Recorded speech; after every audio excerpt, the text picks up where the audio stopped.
सोमी, क्या सलमान खान ने आपको कहा है कि इस तरह से बातचीत करें और आगे आएं? क्योंकि एक वक्त पर आप उनके बहुत करीबी दोस्त हुआ करती थी, तो सलमान खान से इस मुतालिक क्या बातचीत हुई है आपकी? मेरी सलमान खान से बात हुई थी 2012 में। मेरी सलमान खान से ना उसकी फैमिली से ताल्लुक है, संबंध है, ना सलमान से संबंध है, ना सलमान के जानने वालों से संबंध है। मुझे बॉलीवुड से बिल्कुल मैं डिस्कनेक्ट हुई हुई थी पिछले 2020 से। जब हम्म। 2020 में मैंने अपने नो मोर टीयर्स में चाह रही थी कि क्योंकि हम इंडिया के विक्टिम्स को रेस्क्यू कर रहे हैं, तो क्यों ना हमें मैं एक पब्लिसिस्ट ढूंढूं। तो मेरी जो जो दोस्त, जो मेरी बहन की तरह है, चारुल मलिक, उसने मुझे प्रशांत गलोचा रेकमेंड किया। उस पब्लिसिस्ट ने नो मोर टीयर्स को हाईलाइट किया, और वो बेस्ट पब्लिसिस्ट हैं जो प्रशांत गलोचा हैं। हम्म। उन्होंने, उनकी टीम ने नो मोर टीयर्स को हाईलाइट किया। फिर मैं वापस बॉलीवुड में शामिल हो गई। इतने सालों से मैं 20-21 साल से गायब थी, मेरा ठीक कोई है। संबंध नहीं था। हम्म। तो मेरा सलमान से कुछ लेना देना नहीं है। ये बात सलमान के ये बात सलमान की तो है ही नहीं। ये बात तो है मर्डर, वायलेंस और डेथ पेनल्टी के खिलाफ। जिन तीन चीजों के मैं खिलाफ हूं। वायलेंस कभी किसी चीज का जवाब नहीं होता है। जंग बिल्कुल। किसी चीज का जवाब नहीं होता है। हम कितने साल, 70 साल से ऊपर पाकिस्तान और इंडिया से जंग लड़ रहे हैं, क्या सॉल्व हुआ? कुछ भी नहीं हम्म। हुआ। इसराइल और पैलेस्टाइन कब से लड़ रहे हैं, क्या सॉल्व हुआ? कुछ भी नहीं ठीक है। हुआ। ठीक वायलेंस है। से कुछ सॉल्व नहीं होता। मैं लॉरेंस से बात करना चाहती हूँ, और मैं यकीन से कह सकती हूँ कि मैं उस बंदे को ठीक कर सकती हूँ, उससे मैं बात कर सकती हूँ। का सोमी, आना जिस वक्त चाहिए। का ये तो मैं मामला उनसे है उस मिलना समय चाहती आप सलमान खान की बेहद करीबी थी। अब मेरा अगला ये सवाल है हूँ कि जी। इस बाबत कभी भी सलमान खान ने आपसे बातचीत की? क्योंकि कई बार हंटिंग पे आप उनके साथ भी जा चुकी थी। तो ये जो मामला है, मैं इससे जुड़ी हुई बातें उन्होंने कब आपसे शेयर की थी?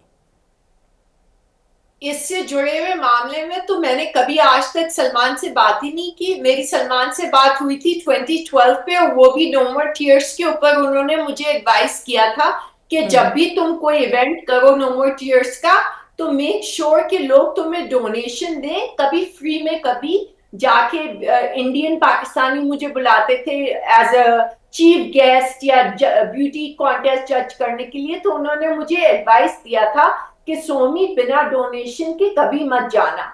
बस ये बात हुई थी 2012 में। हम्म। सलमान को तो अब न्यूज की वजह से ये पता चला है कि सोमी अली जो है इस मामले में जो है दाखिल हो गई है, और ये इसके बारे में बात कर रही है। सलमान को तो कहीं से भी नहीं खबर है कि ये मैं इसके बारे में बोलने वाली थी। मैं ठीक है। इसलिए इसके बारे में बोल रही हूँ क्योंकि ये बात गलत है। मैं, चाहे मेरा पड़ोसी हो, चाहे सड़क सड़क चलता आदमी हो, हम्म। चाहे अजय देवगन भगवान ना करे, चाहे कोई भी हो, कोई भी हो, मैं मर्डर के खिलाफ हूं। अगर कल को भगवान ना करे, भगवान ना करे, कोई और एक्टर के खिलाफ कोई ये बिश्नोई वाले अपनी हरकतें करें, तो मैं उनके लिए भी, उस एक्टर के लिए भी, चाहे वो फीमेल हो या मेल हो, उनके लिए भी मैं आवाज उठाऊंगी। क्योंकि मुझे एक बात पता है कि सलमान को ये 1998 में नहीं पता था कि जो उन्होंने हंटिंग की थी वो इन लोगों का भगवान है और वो इनकी पूजा करते हैं। और ये बात मुझे इसलिए पता है क्योंकि जब सलमान वापस आए थे जोधपुर से,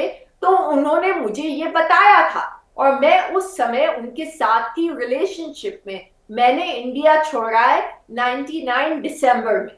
तो मुझे ये पता है, जब एक इंसान को बिना जाने, मतलब बिना कसूर के, बिना जाने कि ये किसी का भगवान है और किसी लोग इसकी पूजा करते हैं, और किसी का वो हंटिंग का शिकार, उसको शौक है उस इंसान को, वो बिना जाने अगर उन्होंने ये गलती कर दी, तो इसमें इनका क्या जुर्म है आपके ख्याल में? उस पूरे जो बिश्नोई जो इलाका है, जो हम्म। भी इलाका है, बहुत बड़ा इलाका है उनका। एक सलमान खान ही है जो वहां पे हंटिंग करते हैं। ऐसे कैसे पॉसिबल हो सकता है? इसमें क्या लॉजिक है? और क्या ब्लैक बक डियर जो इनका भगवान है, जिसको ये पूछते हैं, जिसको मैं पूजने को तैयार हूं, उनके मंदिर में जाने को तैयार हूं, क्या सलमान खान की जान लेने से वो वापस आ जाएगा? ये जिस तरह की लॉजिक है।